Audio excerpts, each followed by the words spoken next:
Good evening, everyone. Good evening and welcome to Mount St. Charles Academy. Welcome to How We Play Matters. First of all, I want to thank you all for coming and supporting this event. I'd like to tell you briefly how it all began. Of course, most of you in the room know about the exploits of the Cumberland Little League team at the Cumberland World Series, and after their very eventful stay there, they were invited to many places, but among those places was the Today Show, and the interview with Coach Belisle went something like. The host said to him, "You should go back to Rhode Island and coach other coaches how to coach." And that idea struck me, and later that week, I was sitting in my office with the director of alumni, Gail Bryson, and my associate, Ray Levely, and we talked about that. We talked about how special this time was and what was being promoted and generated across the country. I was receiving phone calls, emails, many people just wanting to reach out to Coach Belisle and some of his players. And so we thought this is the time to have a little forum, have an event where we could promote these things that we saw on the TV screen. And so at first it was very, very small, and then I called up the league office and I talked to Mike Lunny, who's here tonight, the assistant director there, and I said, "Would you be a part of this?" And he said, "Absolutely, I would." And then he said, "Let me tell you, General Marcus Janetto from the National Guard, he's passionate about this. Invite him, talk to him." And so I did, and I got the same response. And still, we weren't quite sure that we were actually going to do it, but we continued to move on, and I got a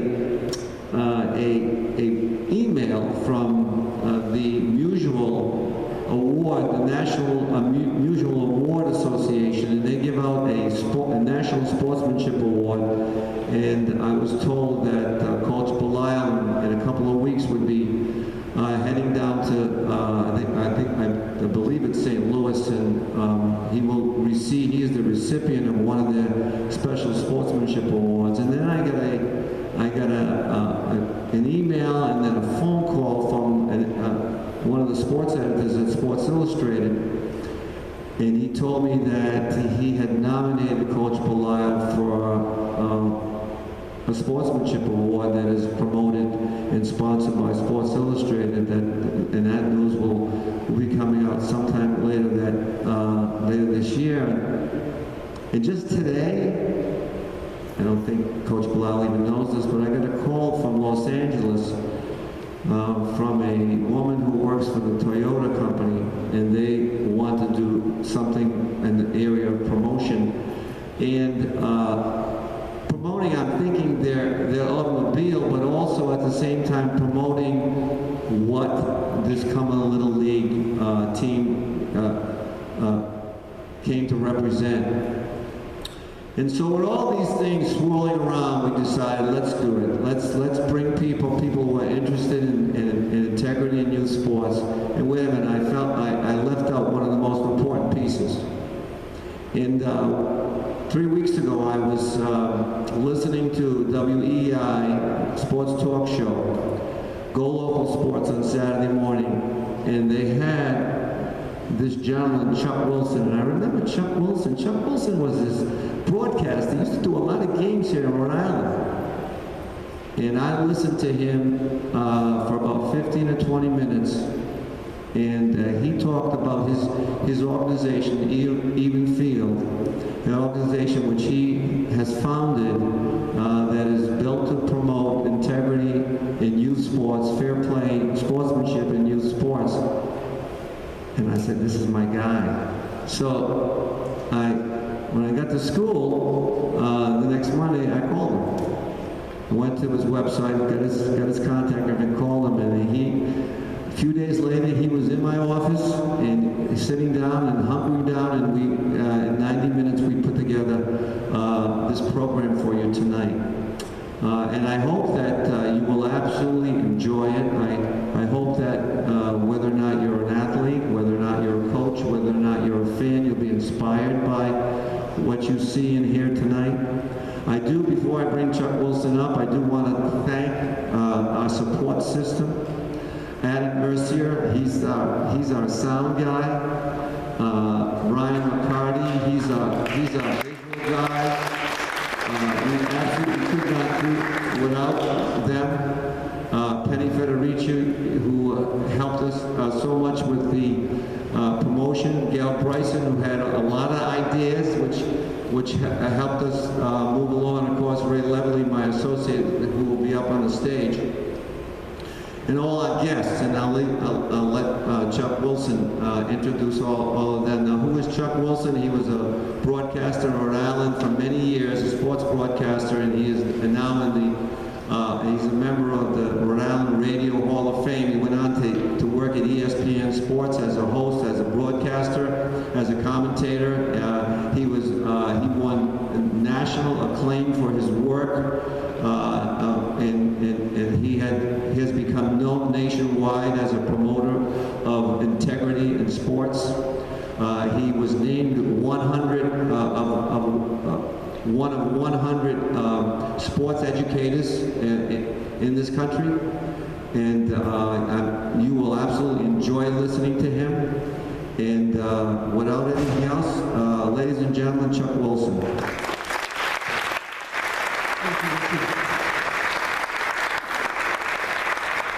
It's really good to be with you tonight on behalf of Evenfield. And when Richard got in touch, this was simply something that is in line with exactly what we're about.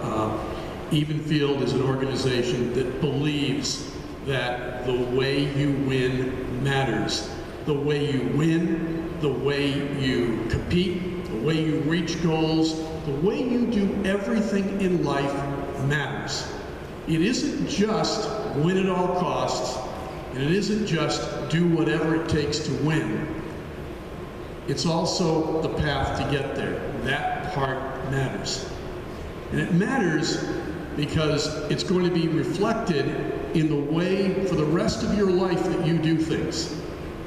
And you want to be that person who others trust, especially in a world in which it's so transparent now. If you do something wrong, it's going to be out on the internet or whatever. This is a celebration of what can be really good about sports participation.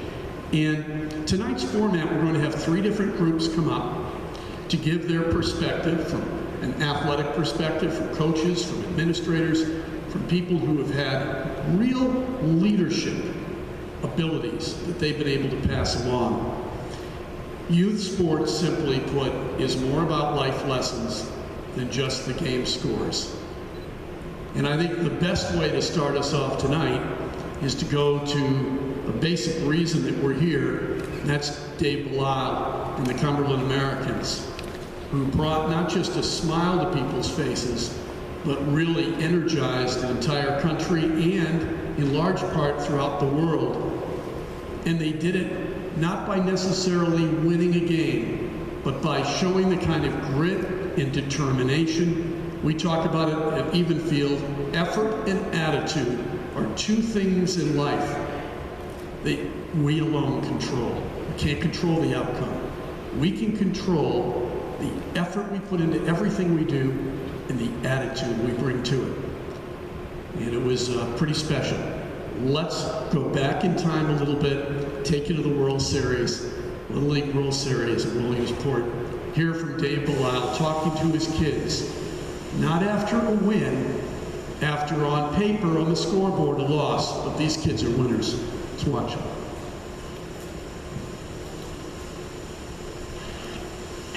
Everybody, heads up high. Heads up high. Let's start from here. Look, I gotta see your eyes now. Okay, there's no disappointment, okay, in your effort, okay, in the whole tournament, the whole season. It's been an incredible journey, okay? We fought over the score, 8-7, okay? 12-10 hits, came to the last out, we didn't quit. That's us. Boys, that's us. The only reason why, okay, I'll probably end up shedding a tear is because this is the last time I'm going to end up coaching you guys.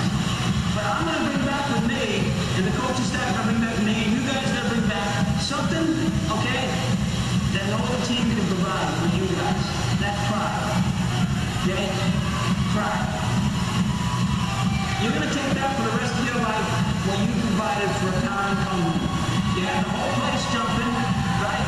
You had the whole state jumping. You had New England jumping. You had ESPN jumping, okay? Because bottom line, they like fighters. They like sportsmen. They like guys who don't quit. They like guys who play the game the right way, okay? If everyone would play baseball, okay, like the Cumberland Americans, okay, this would be the greatest game. This would be the greatest game. The lesson you guys have learned along the journey, okay, you're never going to forget, okay? But we're going to have some more fun. There's 2 more days of fun. Okay, you guys earned that right to have a lot of fun. And when you walk around, okay, this ballpark in the next couple of days, okay, they're going to look at you and say, hey guys, you guys were awesome. I'm not going to have to tell you, because everybody has said you guys are awesome. Awesome. Awesome. Absolutely awesome. So we're going to enjoy the next 2 days, because we deserve it. We've been going since the 12th. We're going to enjoy it. Okay, it's okay to cry. Because we're not going to play baseball together anymore. But we're going to be friends forever, okay? Friends forever. And our little league careers have ended on the most positive note that could ever be, okay? Ever be. There's only going to be one person, one team that's going to walk out of here, guys. World Series champions. Only one, okay? Only one. Okay, we got down to the nitty-gritty. We're one of the best teams in the world. Think about that for a second. For the world, right? So we need to go see our parents because they're so proud of you. Okay? Well, one more. I want a big hug. I want everyone to come in here for one big hug. Okay? One big hug. One big hug. Then we're gonna go celebrate. Hey boys, then we're gonna go celebrate with our parents, and then tomorrow we're gonna celebrate. Then we'll come back home to a big parade. Okay? Right? Okay? I love you guys. I'm gonna love you forever. And you're giving me the most precious moment, okay, of my athletic and coaching career. And I've been coaching a long time, okay? A long time. I'm getting to be an old man. I need memories like this. I need kids like this, okay? You're all my boys, okay? You're the boys of summer, okay? So for last time, we're going to try to suck it up for one of the young Americans, okay? 1, 2, 3, let's go, boys. Good job. Let's go. Let's go. Great job, and a lot of lessons in the defeat for Cumberland American. Pretty special, huh? How about that? Let's welcome up the members of the Cumberland American team. Look at this team.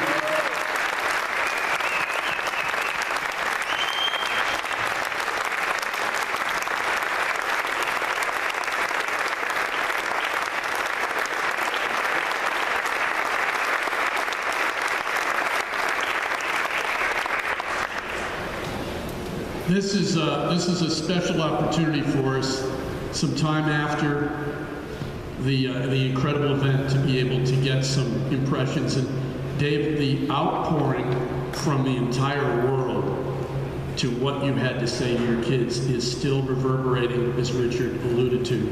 What's this been like for you? Well, it's been special. When you have a special group like I've had, you know, that speech, I get teary again just listening to the speech, because it's when you put so much effort and you have such beautiful people, and I'm talking about first of all an organization in Cumberland that cares. Okay, you're going to have the backing of good people like Scott Schmidt and John Sheldon who organize it, and then you can accumulate a bunch of boys like this who have wonderful parents who teach them how to play sports the right way. And that way is go have some fun, listen to your coaches, and they'll guide you. I was blessed with 2 great coaches. But we started this journey and we worked extremely hard. And I pushed these boys to the max. And what you didn't see over there was the effort that was put in. But we never left the practice field. And we must have practiced at least 90 days for this journey. We never left the practice field not feeling good about ourselves. Oh, we made errors in practice, and there were times when we struck out quite often, but there wasn't any time any of those boys left that practice field knowing that, you know, it's okay. We had each other. And I think that if anything I'm more proud of is the fact that these boys played for each other. There wasn't one boy that, you know, that played for himself, and we had some tremendous athletes that did some wonderful things that were better than the others. But not once did the boy who did that special moment feel better or think he was better than the other boys. And that's a quality that comes from the parents, the organization, the coaches, or more important, the person that they are. So I think we did win the Little League World Series because we won with character, and that as a coach, what else can you want? So that's why when I see that video, that was not a planned speech. That was a culmination of a whole season, and it was tough, really, really tough to let go of something that was really, really special. Before we hear from John and from Trey, Jaden, and Addison, a thought from you. Why do you think that seeing that video had such an impact on so many people? Well, I think everyone can relate to being 12, and they can relate to Little League baseball. Whether it was a good experience or a bad experience, the ones that were bad, they wished it was like that. And the ones that were good brought them back to memories. I've got so many letters from coaches and a lot of the elderly who were just tear-jerking letters back to me, and young kids who were inspired by it. But I think everyone goes back to their youth and they remembers just playing the game. I think these kids played the game like they were in their backyard. And everybody loved to play in their backyard. I don't care if it's wiffle ball or home run derby. When I was coaching these kids, I felt like I was 12. And when they were playing in front of the audience, they weren't playing like little professional players. They were playing like Little League ball players. And they were having fun. And they were always, you know, admiring the other team too. They wanted to win. Believe me, they wanted to win. But they also respected the opponents. And one thing, they also respected their parents, the umpires, and everything about it. And I think the good nature that they brought forth was why people really enjoyed watching them play and watching their fight. And you know, when they heard the speech and they felt the compassion in my voice, kind of brought back like, wow, I mean, this is what it was like, it should have been like when I was 12 years old. You know, let's enjoy it. Let's enjoy them. Let them be 12. You know, why do we have to play like we're 12 and worry about when they're 18? I think these kids didn't worry about that. We have too many aspirations for our kids with 12. You know, oh my God, you're gonna be better. You know, we gotta get you a college scholarship. But oh my God, if he's making too many errors, it's 12. Let's enjoy it. We got a great group of kids, and I think that's what we presented out there. A great group of kids, having fun, competing at a high stage, wanted to win, didn't want to lose, but it was okay. Let's get some thoughts from some of the kids.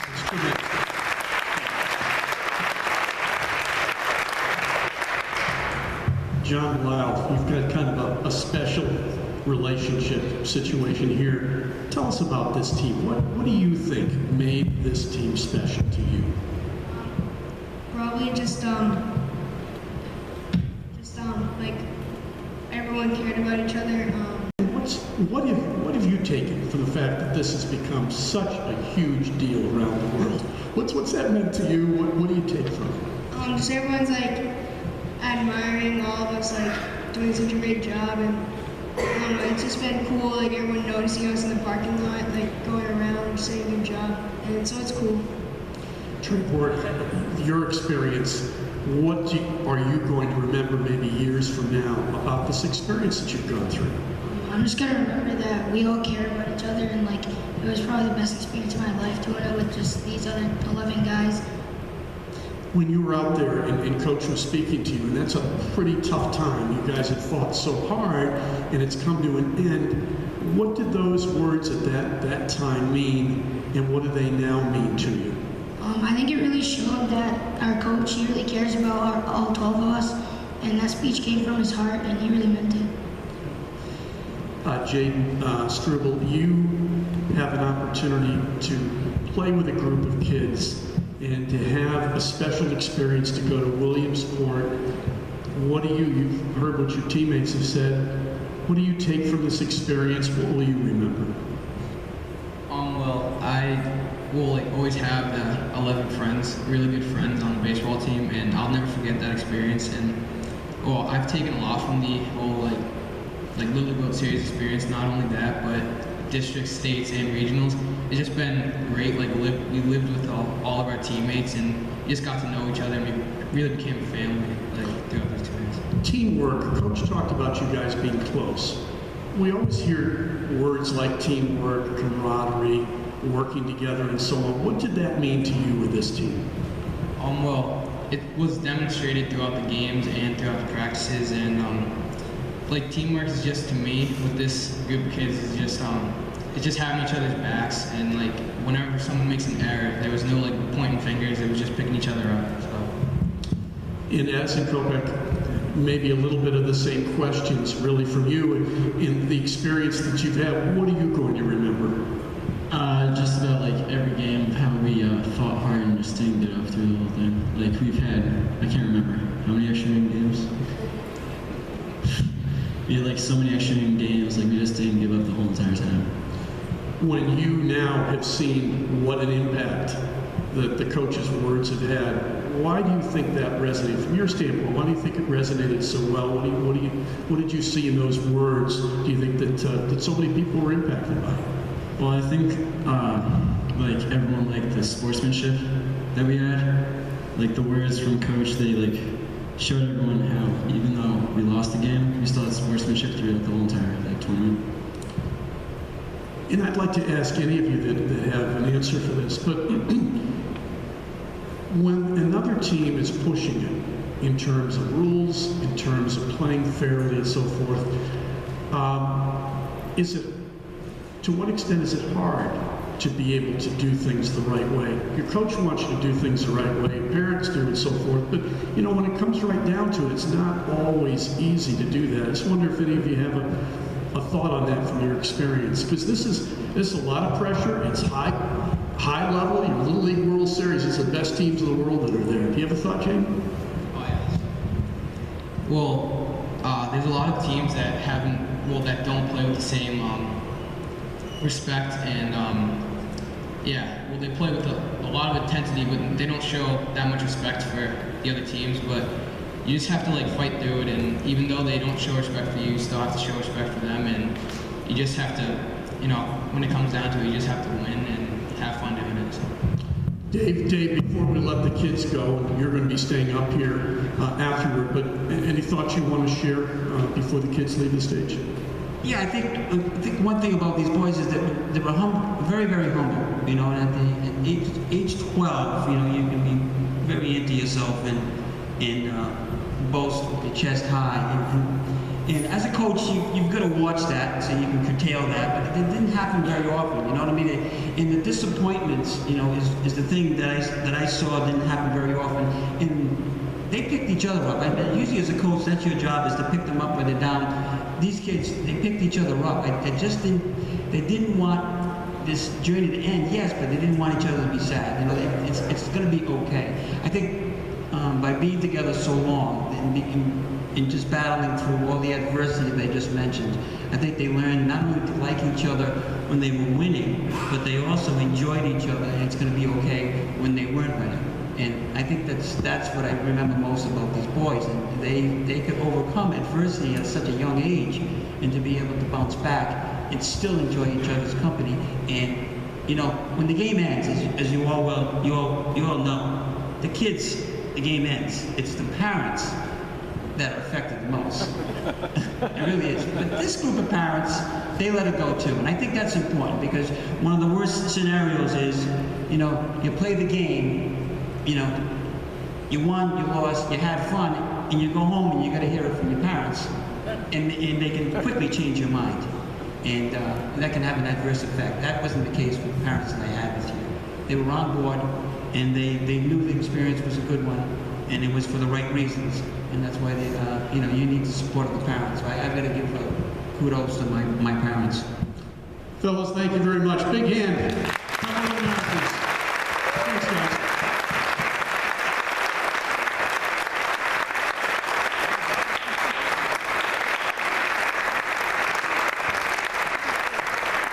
Dave Lyle, of course, is going to stay up here, and you know that the incredible legacy that is the hockey program here at Mount St. Charles that Dave and his legendary dad, Bill, have put together over the years. And it is amazing with the 32 state hockey championships, 6 of the last 7, and the amazing rally this last year to win another championship. We want to bring up one at a time the next panel if we can. And Richard Lawrence had mentioned Brigadier General Marcus Giannetto, who is really an extraordinary individual. I want to welcome him up. Distinguished Military Record, commissioned in 1978, U.S. Air Force Air National Guard, over 5,000 flying hours, more than 50 combat missions in the C-130A and E-model Hercules aircraft. Flew in Central and South America, Africa, the Balkans, the Persian Gulf, veteran of Desert Shield, Desert Storm, peacekeeping efforts in Bosnia, recipient of the Legion of Merit, 2 meritorious service medals. You get the idea. The amazing thing is, he is a national speaker on leadership. He teaches a 2-week leadership course to the Air National Guard, leadership, team building, and teaches the new wing and group commanders, but he's also a longtime coach, a longtime official in sports, and boys volleyball coach at LaSalle. So he's got an amazing perspective, and we're really happy to have him here. Brigadier General Marcus Giannetto.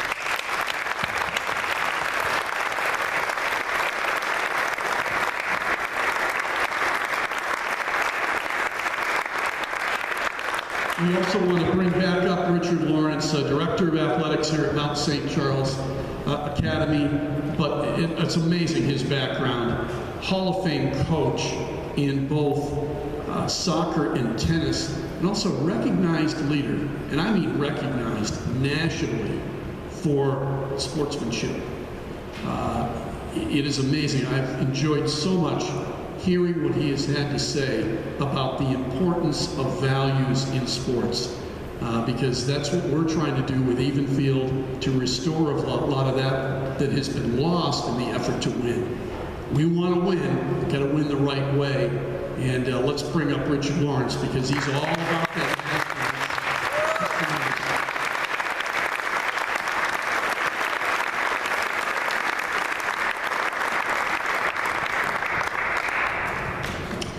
Richard's second in command is the Associate Athletic Director at Mount St. Charles Academy, Ray Leveley, and he's varsity girls basketball coach here at the Mount, physical education teacher at St. Philip's School, former Mountie, and let's welcome Ray Leveley.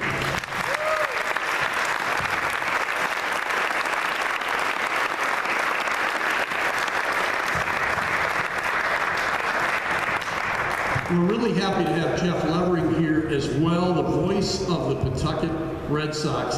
What an interesting background he has. You like some of his stories as well. He's a former catcher and DH for the Division III National Championship team. So he's got some real cred with the ball players that he gets to talk about on the air. Most of us that have done play-by-play, we don't have that kind of credibility starting right out. And so it's pretty impressive. And back in AAU days, his teammate was a guy named Dustin Pedroia. How about that? And he'll tell you he actually out-hit him one year. But we've got a couple of stories there. Let's welcome Jeff Levering.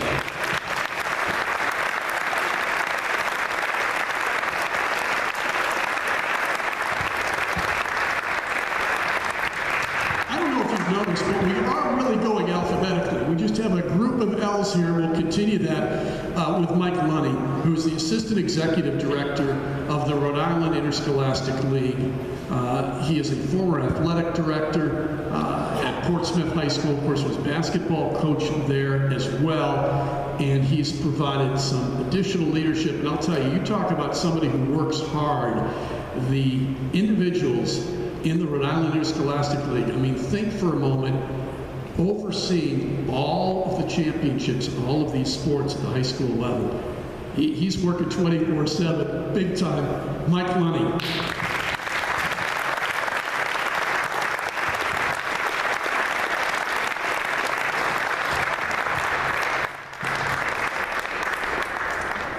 So we have an opportunity with a pretty distinguished group here, coming at it from a lot of different perspectives.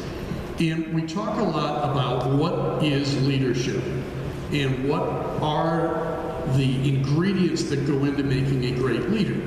Because you just can't say to the best player on a team, okay, you're the best player, therefore you're a leader. Now that's done sometimes, but it's not necessarily the best player in the team that is the best leader. I'd like to get a thought, because he speaks so much from a national standpoint. General Janito, you have done so much speaking on the issue of leadership, and one of the things you talk about is what you call deliberate leadership. What do you mean? Well, you know, Chuck, we're very deliberate with our kids. We put money aside all the time for their college, a little bit at a time here and a little bit at a time there, to enable them to do something like that. We're deliberate with our savings, we're deliberate with paying our mortgage, but when it comes to conversations about leadership, not so much. And I see this all the time in high school sports, especially if we look at the formal leaders in high school sports, our team captains. Taking, you know, coaches being deliberate about taking the time with their captains to really help them get a sense of where they fit in the hierarchy of the team. I mean, you're going to hear from some student athletes here in a few minutes.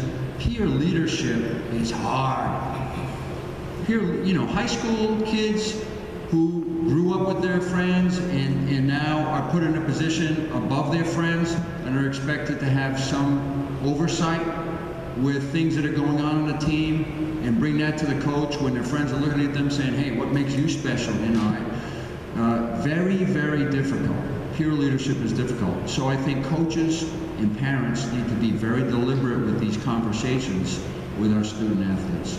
It's being intentional about it, not thinking leadership doesn't happen naturally. Leadership it works best when it's intentional and deliberate. Dave Blau, thought on leadership?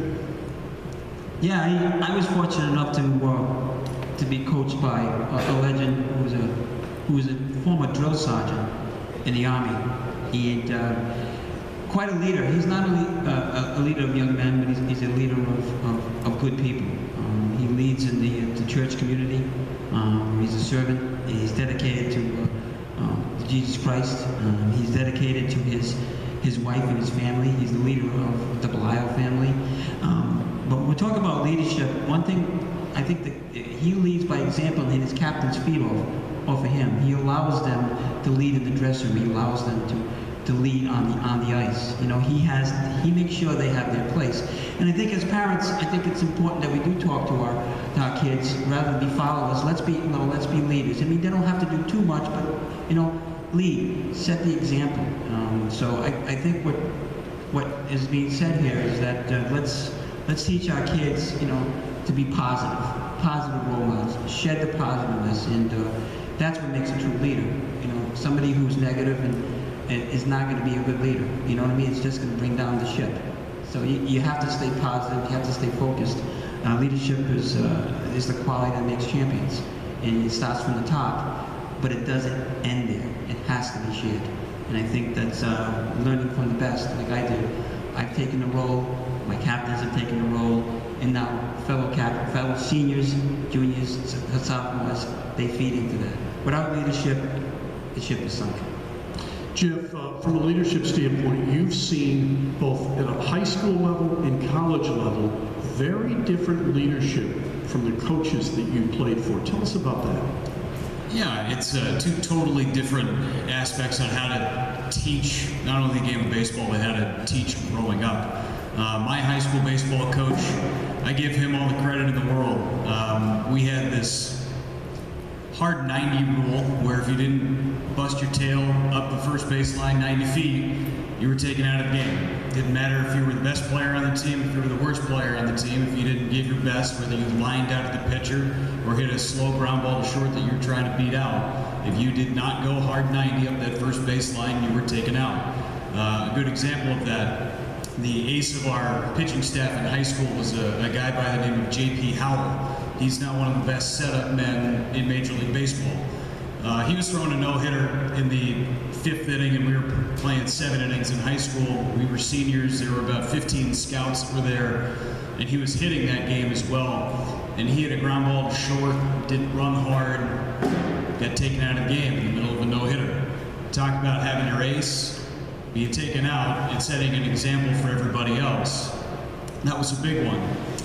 We also had a 9-to-5 rule. 9-to-5 rule was all 9 players on the field defensively. Third out is made. It didn't matter if you made a diving catch up against the wall in left center field and your dugout was on the first base side. All 9 defensive players had to beat 5 of the offensive players. 9-to-5 rule. So that was the way that my high school career went. I got a lot of respect for the way to play the game of baseball, but it also taught me how to be a better person too, and how to outwork your opposition, how to outwork colleagues, how to outwork everybody else. College was a different story. I had a college coach that would find any reason to get in your face and yell at you and try and break you down as far as possible, and then try and build you up the way that he wanted to be. We kind of called ourselves the robots. It worked because we won a national championship my sophomore year, but I wouldn't say it made us better people. Whenever I felt bad about myself, about going in, and I was a starter for my 4 years in college, if I ever felt myself getting into a slump, or if I felt that some of my teammates were getting down on themselves, what I did is I put myself back mentally to where I was in high school. This is the way it's supposed to be done. This is the way I was taught. This is the way it should have been instilled in this guy. This is the way that it should be taught as well at this collegiate level. When I was playing Division III, I wasn't going to LSU and playing in Omaha or anything like that. We won a national title in Appleton, Wisconsin, but it's a national title nonetheless. And it still will be one of my crowning moments, but we did that for ourselves more than we did it for our coach. And I think we banded together more just as players, just to spite the way that he treated us at sometimes, which is not a good way to go in college.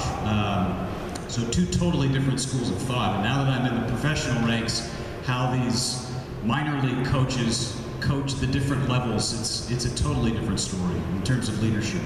Richard, I'd like to turn to you and to Mike and to Ray, because you have the perspective of having been a highly successful coach, then an administrator, and really believing in leadership, captaincy, of what that means, the role of captains. Talk a little bit about philosophically what you have tried to do here at the Mount and what's important to you in terms of leadership, both from coaches and from your players.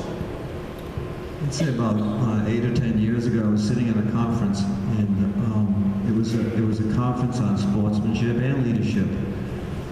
And I realized that I had been athletic director for a number of years and a coach for a number of years, and I took those items for granted. I just thought that they'll happen. And I realized, I had an epiphany at that moment that's not true at all. Those are concepts that need to be taught. So I made a resolution I can still see myself sitting in the chair in that conference room with many other Mount St. Charles Academy. And then I had to start to think about, okay, how do we go about doing that? And I thought, because I am a firm believer that a building like this, a building dedicated to education, has to be driven by the students. And so I said to myself, we need to get student leaders behind what I'm trying to promote here, and that is fair play, integrity, sportsmanship, and really, more than anything else, respect for each other, respect for your opponents, respect for the officials, because then and only then, I think, can good things happen. And I will tell you, when I first started this, I got a lot of rolling eyeballs. What is this? And who is this person telling us what we should be doing and how we should be playing the game? We need to go out there and win the game.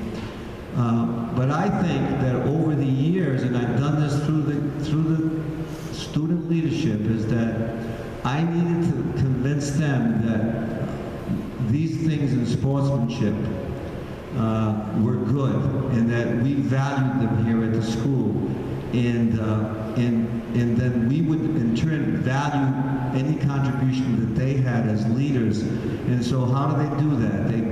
Well, the first and foremost thing is to just model this kind of behavior that we were talking about. And I am a real believer in the power of story.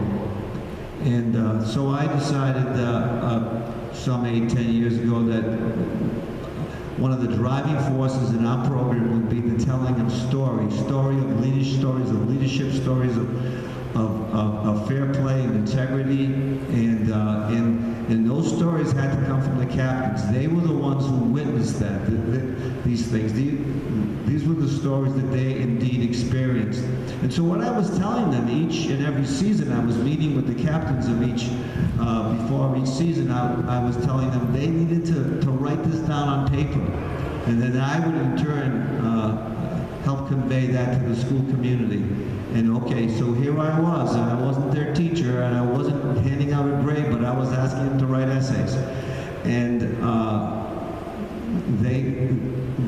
at some point, they realized that this was a good thing. And I have seen over these years that there's a very positive feeling that they have a great deal of pride in showing respect and showing self-restraint on the playing field, because you know how intense it is. We had a quarterfinal boys soccer game out here, and I'll tell you that the last 10 minutes of that game was a lot of intensity. The score was 1-1, and then it was 2-1, and the clock was ticking, and there was so much intensity on the field, and there was so much intensity among the fans. And so I was counting on my leaders to model the best behavior. And how hard is that? General Janito said it right. It is really hard. But driven, I believe, should be driven by our students. And you're going to hear from them in a little bit. Mike, let me some thoughts from you. Leadership, what you're looking for, because you've got that perspective, coach, administrator, and now overseeing sports for the state. Well, you know, originally for me, you know, getting back as a coach, you know, I started off as a player. I was a basketball player, and went on to the University of New Hampshire and played, and was fortunate to have a coach by the name of Jerry Friel, who really had valued, even at the Division I level, valued education and not winning at all costs. And, you know, for him, you know, you model your coaching behavior after some of the people that you've seen and had as someone growing up. So when I got out of college, I was fortunate enough at the age of 23 to become the head basketball coach at Roger Williams University. I was there for 5 years, and of course, you know, at the tender age of 23, I thought I knew everything about coaching. And I was an assistant for a short time, moved over to the head coaching position, and now all of a sudden you're practicing these skills that you think you've mastered, but you haven't. And you know, when we talk about youth sports and youth coaching, you know, in a lot of cases before high school, you've got parents that are volunteering. You've got a lot of people that are you know, modeling behavior that they've seen before, and some of it's good, some of it's bad. But how do you get them to get off of the result part of the coaching, which is always about winning?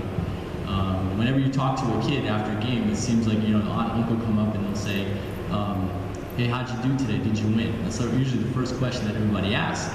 And I think after you spend enough time in this profession, you start to realize that the preparation that you put into everything, if you focus on that and you focus on the values that you feel are important and you trust your athletes to perform, the byproduct of all of that is going to be probably that you are going to be successful more often than not. And so, those are the things that we're trying to instill in our kids. And now, being a coach and an athletic director for 16 years, and now moving on to the Interscholastic League, and the values that we're trying to promote are always about the same things. They're always about respect and sportsmanship and the lessons that you can learn from it. I had the opportunity to speak today at my daughter's middle school for Career Day.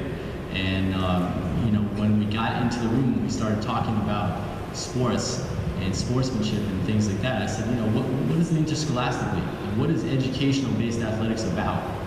And, for them, it's like, a lot of them said, well, why do schools offer sports? And they said to me, a couple of them, well, we offer sports, or schools offer sports so they can beat other schools.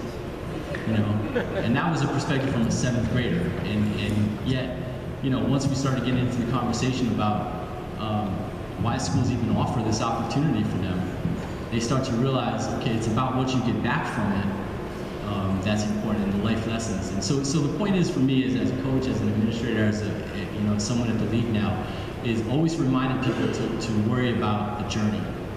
Because for a lot of kids, for the overwhelming majority of these kids, their careers are going to be over. It could be at the youth level, it could be at the high school level. But everyone's so focused on where they're going that they forget about this part of it, which is really the most important thing. And I was fortunate enough to coach. Many of you probably remember Brian Westmoreland, who was drafted by the Red Sox. And now there was a special kid, and everybody knows what happened to him. He never got to the goal that he was shooting for. But he doesn't regret a day of his athletic career, because he played 3 sports all the way through high school.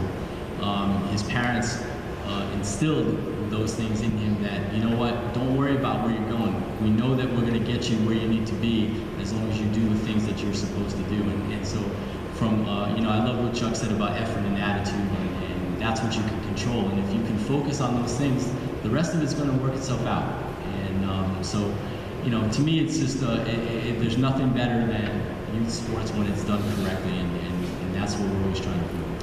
And listen, we want to keep kids playing. We are still, after 30 years of knowing some of the reasons why kids quit playing team sports, we're still losing close to 3 out of every 4 by the age of 14.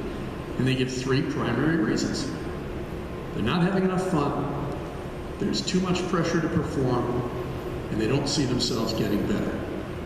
And those are 3 things that as adults we can do a lot about by creating a positive atmosphere from which to play. It's not all about getting a W. Kids want to win, but not at all costs. And we'll hear some stories coming up about what the kids are interested in.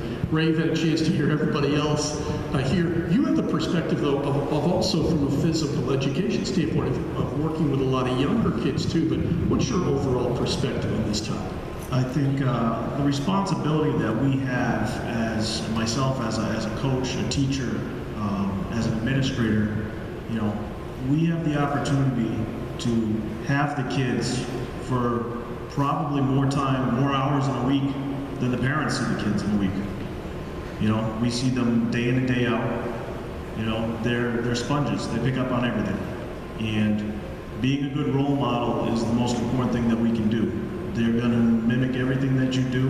They're going to model their behavior after how you coach. If you're out there ranting and raving on the sidelines, yelling at officials, that's what they're going to do, because they don't know any better. It takes me back to a story last year. As an administrator, I can see a lot of games. I can see high school games. I also get the opportunity to see some games at the younger elementary level. And we had a game last year in this gymnasium, a Catholic Athletic League game, where we had 4th, 5th, and 6th graders playing basketball, boys basketball game. And there was a competitive game, competitive, it was 10-10. Midway through the 4th quarter, and a parent was starting to berate an official. So the official asked me, they said, can you come over and escort this fan out? So I did that, asked him. Of course, he had a few choice words for me as I was walking out the door. And by the time I had come back in, I noticed that a player from that fan's team, number 22, had just received a technical foul. Lo and behold, it's the fan who I ejected his son. So modeling good behavior, modeling how you want your kids to react, how you want them to behave is the most important thing that you can teach them. You want them to be good players, you want them to be good athletes, but most of all, you want them to be a good person. And that's the bottom line. Absolutely right. That's good stuff. All right, let me just we'll come right down the line this time. If you could share with us a story that has to do with sportsmanship, playing the right way, the life lessons we can take away from sports. But we'll start with you, Jeff, because you've got a good one about effort and attitude. You know how dear that is to me. But effort and attitude, Dustin Pedroia, and take us back to what you saw, the ripple effect that effort and attitude can have. All right, so we're 15 years old, and let me, before I say this, I need to say something to the Cumberland boys. You guys should wear those uniforms and caps wherever you go, because you will never pay for another meal ever again. Just for the record. You saw what Madison Bumgarner did in the World Series, right? He's never going to pay for anything for the next season. Not that he's going to have to. All right, so we're 15 years old. We're playing in the AAU National Championship. Pretty elite team of the players that were on this squad. 15 players, 13 of us went on to play college baseball in some capacity. So it was a really good team. We ended up going to the finals, and a guy who we played against, East Cobb, which is a baseball mecca down in Georgia. Jeremy Hermida was their starting center fielder. So we're playing in a pretty darn good tournament. So we're in the semifinals. Dustin usually hit third or fourth. I hit either second or fourth, depending on if we were facing a lefty or a righty. So we're losing to this team, the home team. We're playing in Millington, Tennessee. And I'll never forget this for as long as I live. Their pitchers, I don't know what his last name was, but his first name was Bubba, because all these fans were just screaming Bubba all the time.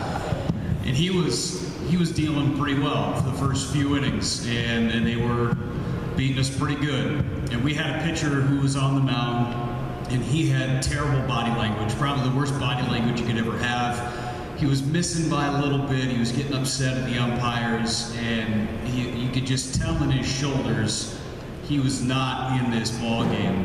And he had such good stuff that if he was starting to throw well, he could dominate a ball game. Well, after inning number 2, he sat in the dugout, and instead of trying to focus on getting himself back to where he needed to be, he was messing around with teammates and blowing bubbles with his gum and kicking the rocks and just not in the right frame of mind. Now, you guys have had an opportunity to see Dustin Pedroia, the professional baseball player, since 2006. He has not changed in 15, 16 years. He was our shortstop. I was DHing that day. After he gave up 4 runs in the second inning, he absolutely lit into our starting pitcher about caring, about not giving up on his teammates, because that's what he thought he was doing. Care. We are all here trying to win this ball game. You've got the baseball in your hand on the mound. You can dictate how this game goes. If you don't want that baseball, give the baseball up. He gave the baseball up. We ended up going on and winning that ball game. I got the game-winning hit, whatever. But Dustin had a good day. And it was that speech that, to our coaching staff, said, hey, if he's showing that to his teammates, I don't want him out there on the mound. We got an opportunity to win this thing, and who knows what's going to happen. We can get to Bubba a little bit. So he gave up the baseball, and it showed a lot about his character, that he did not want to go out there again, and it was because Dustin, and there are a lot of different ways to lead. You don't have to be a big vocal leader and get in somebody's face. You could just lead by example, but Dustin was the scrappy kid that would get in somebody's face if you weren't playing the game the right way. And he got in his face, he got taken out of the game, didn't pitch again in the rest of the tournament, and we came back and won that ball game. But it was a move like that from Dustin that shows you why he is the type of player that he is now, and potentially a Hall of Famer in the making. But it wasn't because he made mistakes on the mound. It was because of his effort and attitude. And those were two things he did have control over, even if he didn't have his best stuff. What about you, Dave? Well, as you know, I've been coaching here at Mount St. Charles for 35 years, and those of you who remember Mount St. Charles back in the day when they were on their streak of winning consecutive championships, and being a part of that was really special. But what you got to understand is, you know, when it hit 15 and 16 and 17 and 18 and 19 and 20, and they kept on going, those seniors, you know, really didn't want to lose that championship. It almost became an obsession. Coach and I never stressed winning. We just wanted to play the correct way. But my proudest moment of all coaching at Mount St. Charles, besides winning a championship with my son and my father, and my son being the captain, being accept that trophy, my proudest moment is the year we lost the championship. And we lost the streak. And I can remember on the bench as the seconds went by, and I was so worried. And I shouldn't have been, because I know my teams, but just so worried how they were going to react with this streak that was finally going to end, and the place being packed, and the crowd going crazy, and the seconds going down. And, you know, finally, for years previous to that, I always looked at the other team and how disappointed they were. So this time, all my sights were on the other team, just so excited, you know, and I was beaming like, oh my God, I'm just happy for these kids. And the sportsmanship came out, and I was like, look at them, they just did something beyond America. It was like America on ice. But as I was watching them, and really I was just like, wow, this is pretty special. I watched my boys, and they were already lined up on the blue line, okay? And their heads weren't dejected. They just watched too. And, you know, it was okay. And I watched them as they accepted their medals, their, you know, runner-up medals. And I was so proud to pass those runner-up medals to those boys because of the way they behaved, and they were able to handle such adversity at a time when it should have been, you know, something that majorly disappointing. It wasn't. It was just time. It was time for someone else, and to enjoy somebody else winning a championship. Class, grace, and respect doesn't mean you don't want to win as much as somebody else who throws a glove or acts inappropriately. In general, you know the importance, obviously, better than we do, about discipline and doing things the right way. And maybe you could share with us a story that relates to effort, attitude, doing things the right way, because obviously incredibly important in the military. Sure, so let's talk about attitude. So I'm at LaSalle last year, and there was a senior that came out. His name was Jaleel. Never played volleyball before. Got cut from the basketball team. This kid had a 37-inch vertical jump. He said, Coach, I don't know if I should try it. I said, Jaleel, you need to try it. I can't coach you to jump, I can't coach height, but I can teach you to be a good volleyball player. So he came out. But his face beamed, you know, when he would jump and swing at the ball and touch the ball. I mean, he's touching the ball this high above the net, over any block, and putting the ball down. Terrible technique. He beamed. His face, he would come out and he'd be smiling and looking around at the players. I just touched the volleyball, I'm a varsity athlete, and he would come off in the rotation, and he brought the level of the team up far beyond any other player on the court. And he was very unskilled, but he just loved to be out there and having been given a chance to play and use his natural ability to add to what the team was trying to do. We didn't let him do anything else on the team but jump. But man, when he jumped and was able to touch that ball, it was phenomenal. And just capturing that look on his face raised the whole team, that attitude that he had. It was the learning mindset. You know, you and I talked, Chuck, about a fixed mindset where people think they're a really great athlete, and we've all seen them, and then they don't do so well in a game, and they get down on themselves and they're disappointed. And then you see players with this learning mindset, and they failed, but they don't see themselves as a failure. They've just failed. That's okay, we all fail. That's what Jaleel was. He was a learner, and he just loved to play. Good story. Ray? From the coaching side, we had for basketball, we had a senior night away game at Johnston High School, and they had a member of their team who was special needs. But so the coach kind of, he gave me the rhetoric before the game. I'm going to try to do my best to get him in the game, and can you take it easy on him and give him an opportunity to score if you can. So I said, yeah, sure, coach, no problem. Thinking it was they were a good team at that time, and we were struggling. So lo and behold, the game's tight. It's late in the game. It's like a 5 or 6 point game, and I noticed that he hadn't put this player in yet. So at that point, it's about 2 minutes to go, and he brings the young man in. He's checking into the basketball game. So I said to my assistant coach, I said, well, I got to call a timeout. I got to let the guys know, what's going on. Give them everything that's happening. And I had a player that year, and he was one of those kids. He would have done anything to win. He would run through a wall. And next thing I know, before I can even call a timeout, there's a timeout called. So I stand up, my assistant stands up, the rest of the team stands up, and we're looking to see who called the timeout. Oh, behold, it's my player who called the timeout. He comes over, he brings everybody in, and he says, listen, he says, we're probably not going to win this game, but it's our job to get this kid a basket. And for me as a coach, to hear him say that, I mean, that was unbelievable. To hear a 16, 17-year-old kid to say that, I mean, it touched my heart. So. Great stuff. Great stuff. Richard. The opposition is not the enemy, the opponent. And that is a concept you think, well, it's pretty simple. It's not. Often people see the people on the other side of the field, the people with the different color uniform, to be the enemy. And one of the things that I think that we try to educate our athletes with is that they're not the enemy.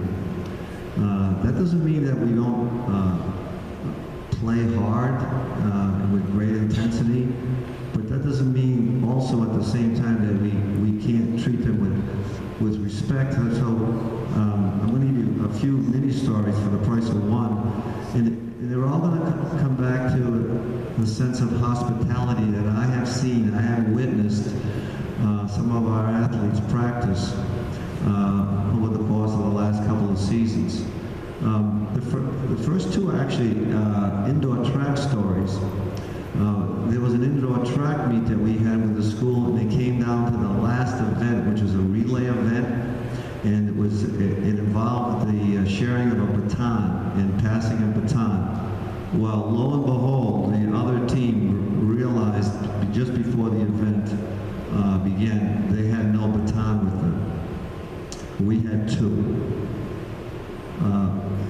No baton, you forfeit. But our players said to our coach, we have two batons, let's give one to them.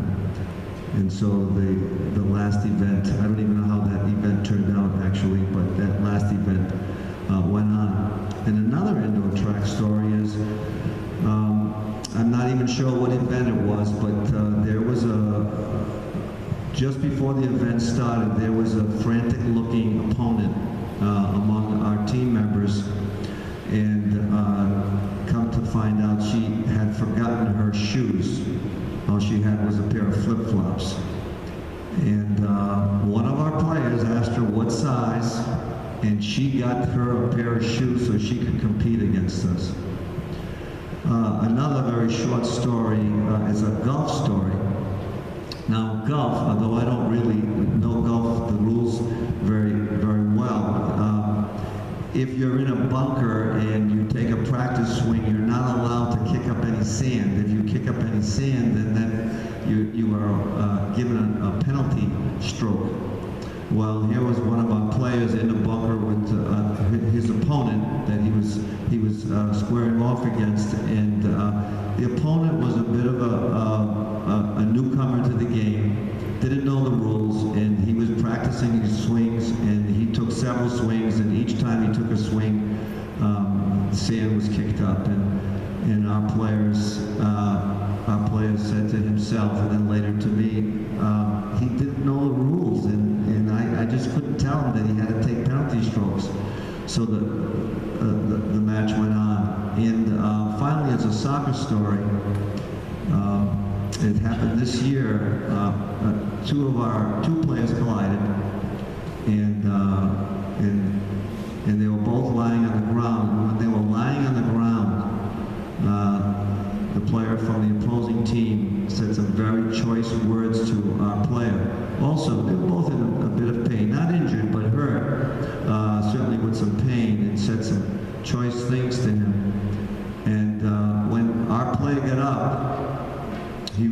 his hand to his opponent and lifted him off the grass. And he told me, our player told me this, that when I looked in his eyes, there was a change. And he knew that he was not the enemy, he was just the opponent. Perhaps that's the best thing that that player, our player, and both players took out of that game. It's not about the enemy, it's just about playing hard and always, always respecting the enemy. The enemy, I should say the opponent. Mike? All right, I'll tell a quick story because I want to get these kids up here because we really want to hear from them, and that's what it's really about. But one quick story to set up one other one. I'm 18 years old. I'm a freshman at UNH. My college coach, which I didn't know this at the time, but my college coach was Bob Cousy's assistant coach when he was a head coach at Boston College. One of the first times that we were having practice, every Friday in the beginning of the season, Bob Cousy would actually come up to our practice. Now, as a younger kid at that time, I'm probably dating myself now, but Bob Cousy, to me, innovated the game. I was a point guard, he was a point guard. I'm standing in practice, can't believe that he's even here in front of me. And we're running a drill. I come out of the drill and I'm saying to myself, I've got to come out of here with something from Bob Cousy. And so as an 18-year-old kid, I scurry over to where Coach Cousy's standing and get the courage up to actually ask him a question about being a point guard. And I get up and I said, Coach Cousy, we're running this drill. If I see this, what do you think I should do? And he just put his arm around me and he looked at me and he said, Mike, if you have to ask, we'll get somebody else. It was like a double shotgun blast, but it's one of those things that later on in life you go back and you think about the lessons that you learn. And as a coach, this is just a few years ago now. I was lucky enough to coach a kid by the name of Andrew Stravis, who's actually playing at Butler University now. We had a very good team, a group full of athletes. He was the only actual basketball player that we had. We had a lot of kids that played other sports that were good role players. And one of the things that we say as coaches is that, the seeds that you plant earlier, it doesn't even have to be in the same season, but even in other years, one of the greatest joys you get as a coach is when you plant those seeds and then you see them get it later on.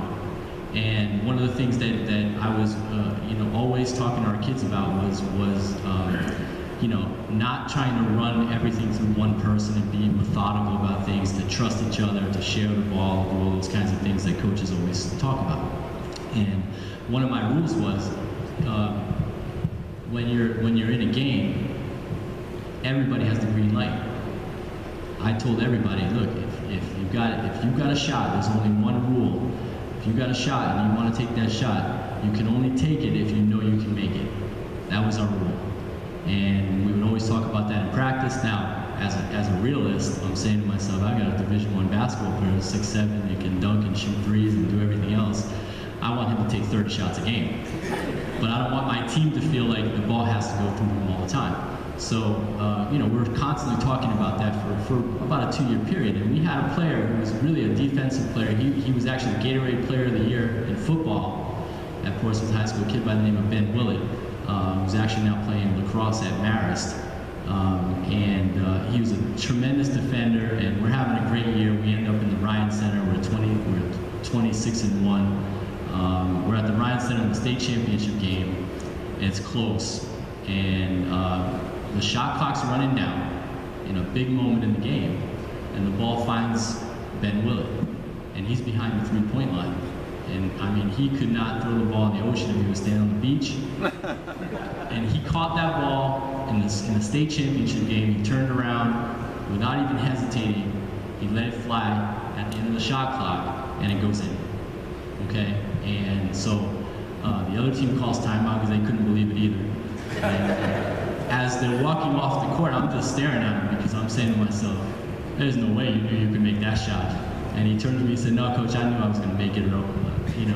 And so, it's one of those aha moments that you get as a coach. And that's the things that we want to see our kids do. And when they get it and they perform the way that we want them to perform, there's no greater feeling as a coach, and I'm sure David and everybody else here that's ever coached knows that. Mike Lunny, Richard Lawrence, Ray Leveley, General Marcus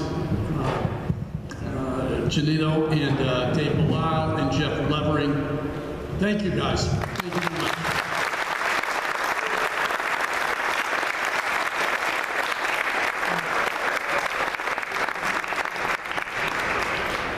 We now have a chance to hear from the student athletes, and I'd like each of them to come up. Tricia Baccia, Amelia Cadden, Justin Debraska, Ethan Guvermont, Catherine Machon, and Kayla Tannick.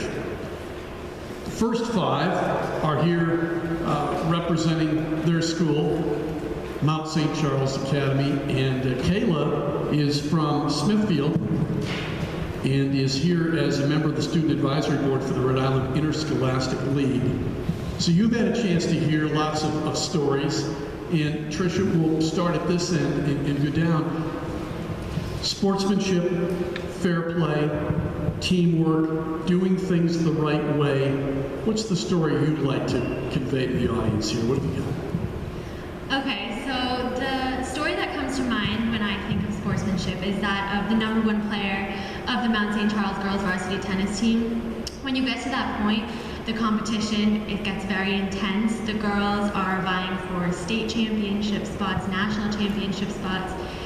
And some of the girls that I saw on the opposing teams, they would get so intense. They would start throwing their rackets, they would start yelling at themselves, making unfair calls. And I would look at my teammate, the #1 player on my team, and I would look at her face, and she would be so calm and so composed. No matter what was going on the other side of the court or around her, her face, she would look so relaxed. And it was such a respectable thing, not only for our team, but for the other team to see her. I was so impressed by the way that she handled herself. And I think that this is such a great example of a true sportsman, someone that doesn't let the little bumps in the road get in the way of how they play the game.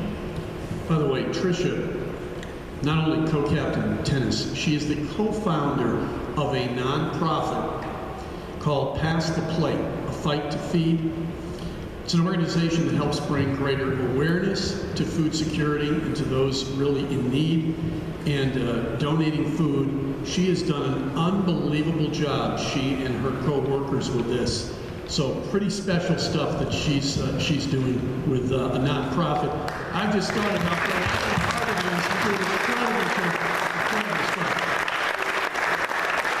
Amelia Cadden has played girls basketball and is an accomplished actress and singer. I'm told very talented at that. I congratulate you on that part of it. On the athletic side that pertains to life, what story have you got for us? So the sportsmanship story that really sticks out in my mind involves a girl on the varsity girls basketball team last year. She was actually injured in the off season, and she got a really serious knee injury, and that prevented her from playing during the season. And instead of being discouraged and disappointed about it, she was at every single practice, every single home game, and 98% of away games. And on top of that, she would assist the coaching of the JV girls team. So while on crutches, on top of that. So that really just shows determination and just how much she wanted to be involved in our team, even though she was injured. Like, a lot of girls would just say, I can't play this year, and they wouldn't show up, and they would just not come to tryouts, but she was there every step of the way. And that just really is something that I admire, and something that, like, I will remember for the rest of my life, because it's something that I believe and that I've learned just being in the mountain community. And it was just an unbelievable thing that she did for our team. So. Ripple effect, right? Yes. What was the ripple effect on that team? What was the impact? How did it affect all the other girls on the team, seeing that kind of dedication from somebody who couldn't play? It was like, for me especially, I can't speak for the other girls, but it was unbelievable. And she came in every single day. She was on catch. She came in every single day with this positive attitude, this positive presence, trying to amp all the other players up, all while on crutches, which was unbelievable. Like, she would put her crutches to the side, try to hop around on the court, and it was just like unbelievable dedication and just a team mentality that is admirable. It really is. Good stuff. Justin Nebraska is co-captain both hockey and baseball. You've got kind of a teamwork aspect. What have you got? Okay, so my sophomore year, we were in the state championship for hockey against LaSalle. And it was game 3, there was a couple minutes left, and we were up 4-2. And then obviously you got nothing to lose, last minute desperation type thing. LaSalle pulls their goalie. So they pull their goalie, they got all 6 guys in the offensive zone, and one of our players steals the puck, and then Coach Dave's son, Brian, goes up with him, and at that point, we were going to score again. So at that point, a lot of the opposing players had kind of given up, so they were in on a 2-on-0. And Dan was, the kid who stole the puck, was a few feet ahead of Brian. And instead of just going in and burying it in himself, well, there's another aspect here. So these kids are best friends. They've been best friends their whole life. They're neighbors growing up. And it was a really difficult year for Brian because he had suffered a concussion, a very severe concussion earlier in the year. And even though he recovered from that, he still struggled throughout the year. And you know, that's tough his senior year, and then especially as a coach, but not only as a coach, but as the father of your kid, who's going to miss not only part of his year, but part of his senior year, which is very important to him and the father. So they're down in the 2-on-0, they're best friends, and instead of Dan just finishing off himself, he kind of like turns a little, he pivots, and he looks at Brian, and he just passes it, just drops it right to Brian. and he just lets Brian finish it.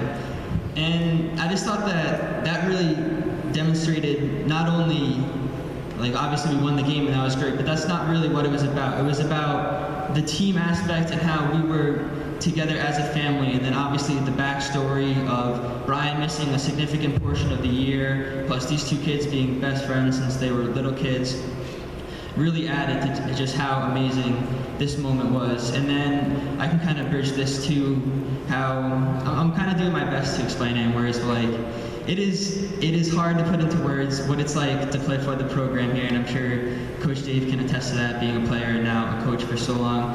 Just the amount of the passion, the intensity, and just the love for Coach Belisle, the game of hockey, and this school is just, it's not about winning. That is something that has always fascinated me, and it's really unbelievable seeing. It's something that you can't, like, I'm trying my best to say it, but it's not something that, unless you've been there, you have no idea what it's like to be a part of that team in that locker room.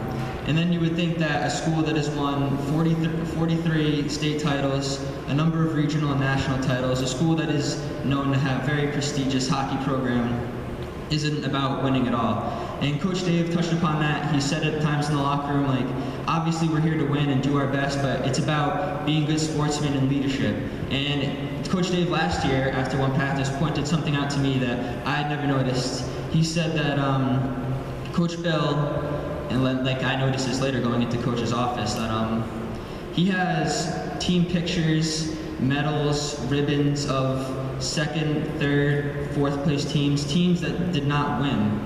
And that just really like opened my eyes. I had an epiphany there. It's like, wow, someone who has been so successful and has been able to pass that down from one generation to the next, and then a 3rd generation with Brian, and have it not even about that. Like, that was just fascinating to me. Like, those kids are not up there because they won, because they didn't, but because those may have been the 15 classiest, hardworking sportsmen of that time. And he was just so proud of that team that it didn't matter if they won or not. They could have come in last place, it didn't matter, but they were great kids, they were leaders, they did their best, and they just exhibited Mount Pride, and that's all that mattered to Coach. It's great stuff. Justin, thank you. That's good stuff.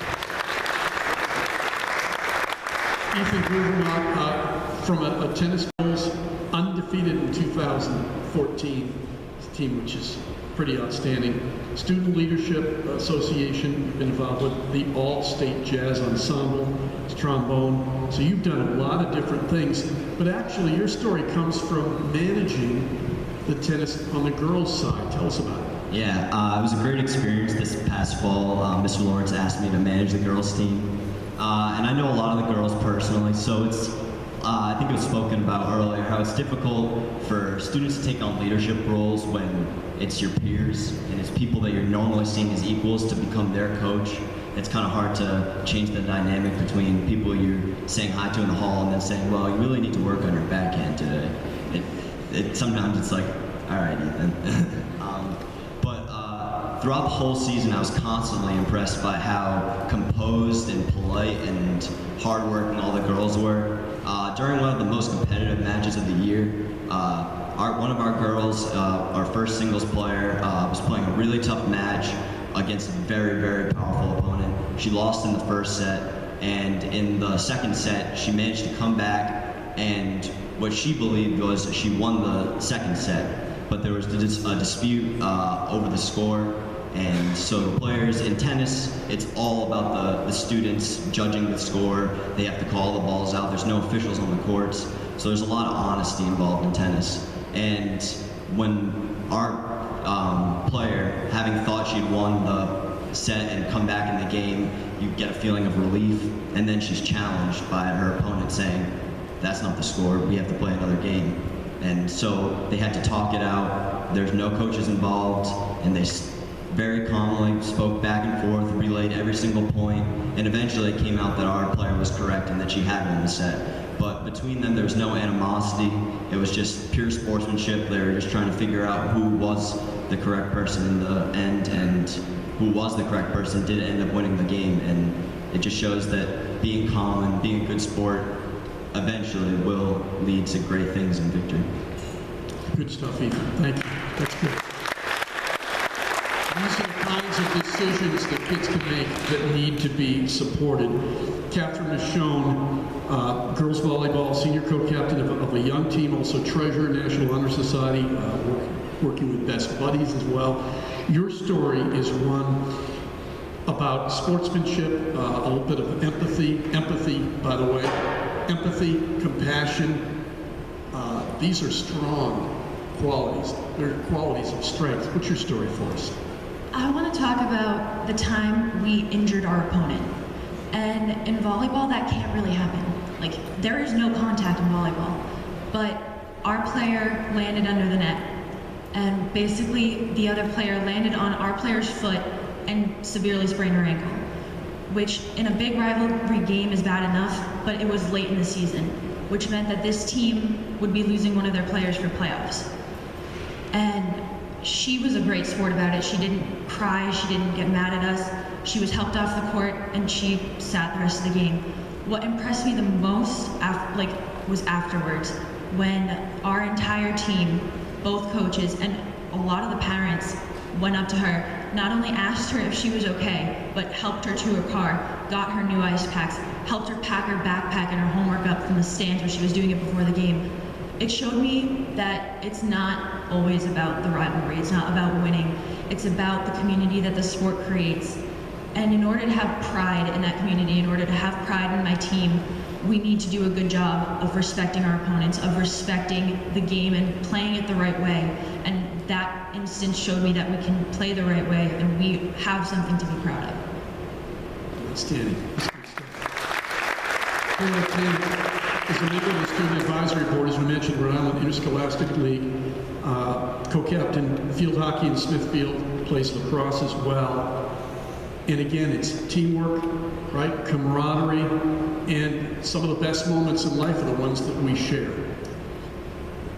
Yeah, so I've been a part of the varsity field hockey team for Smithfield since I was a freshman, and there's been so many opportunities that I've been able to learn from and experiences that definitely come from my coach.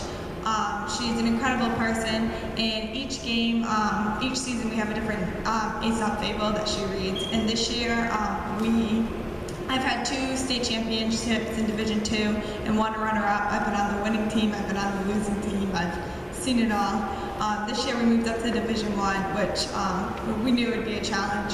The fable this year was about this donkey who falls down a well, and the farmer decides that it's not worth it to retrieve the donkey. So that he invites all his neighbors over to cover up the well and cover up the donkey. So the donkey starts crying because he realizes that he's going to be killed. And then the neighbors realize that the donkey stops crying, and as they're shoveling dirt on the donkey is shaking it off and taking a step up. And the end of the story, the donkey is able to climb up and over the well, and the donkey survives. And so the moral of the story is shake it off and take a step up. And it was just really incredible, like the first time you hear it, we're like, realizing what it means for our team. We took on the bigger challenge, we became better players, and I think I learned a lot more this season than I did the past 3 because I became a better player and I had to rely on my team more and look to them even when we were losing, and it was just incredible. I broke my hand in the injury fund game of the season. Didn't think I'd be able to play my senior year of field hockey, and all my friends like, Kayla, shake it off, it's okay, we're gonna get through this, and luckily I was able to find a way to play. I missed 3 weeks and I got frustrated very quickly when I lost my hand-eye coordination. It was very difficult, but my teammates were there. Kayla, shake it off, take a step up, and we were able to make it to the quarterfinals, made playoffs as a Division I team, and that was incredible for coming up from D2. Thank you for sharing. Thank you all very much. Thank you. Thank you very much, all of you. Terrific job.